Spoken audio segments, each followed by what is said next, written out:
Welcome to the ABI Snapshot, where we spotlight critical findings and the latest research from our global team of analysts.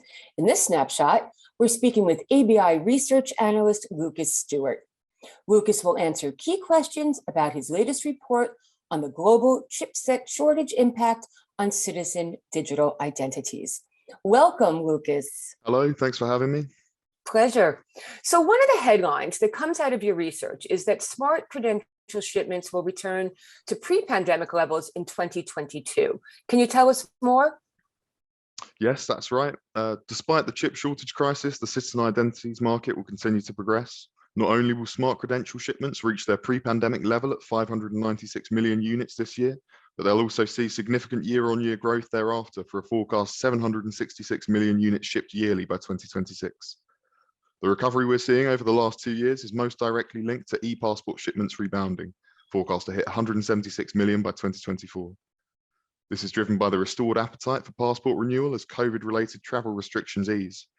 In partnership with this recovery in e-passport is growth from many new smart ID projects as migration from legacy to electronic solutions by governments increases. While the government ID market is, to a large extent, protected from the chipset shortage, the coming years will prove critical as demand increases and further supply tensions are placed on vendors, with the need for meticulous planning, collaboration within the industry, and appropriate strategy to ensure timely delivery of sufficient chip supply. Why are governments largely protected from the chip shortage?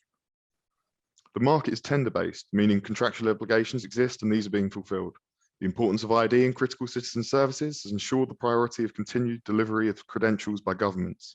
This specifically applies in instances where chip manufacturers have government ties, such as in some cases of state ownership in Asian companies, where allocation of chips is pushed from this direction.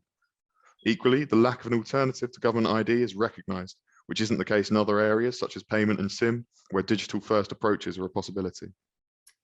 Is there another reason why governments have priority for chip allocations? The average selling price of certain chipsets has also played a role in allocation, where suppliers have pivoted towards unit production that yields higher margins, resulting in major reductions in SIM as a low ASP product, where government credentials have seen some favor in this regard. However, with new opportunities and renewals on the horizon, where demand is picking back up from the pandemic, we'll perhaps see more of an effect of the shortage brought to government ID in the coming years, where currently implications are minimal. And now the question everyone is asking, when will we start seeing some relief from the chip shortage? The easing of the global chip shortage will begin towards the end of 2022, with full resolution not expected until 2024 as investment in increased capacity comes online and begins to meet growing demand. Chip ASPs have clearly been impacted, and significant increases are expected to be sustained to some degree after the shortage and are not expected to return to pre-chip shortage levels for a significant amount of time as investment costs need to be recouped. While not impacting existing identity projects, price increases will be felt in new business, which, alongside the struggle in attaining supply, will add to difficulty in the short term as it relates to growth, making market share gains a challenging near-term prospect. Good stuff. Thanks so much, Lucas. For a deeper dive into our full AN 5548 application analysis report, the impact of the global chip shortage on citizen digital identities, visit abiresearch.com.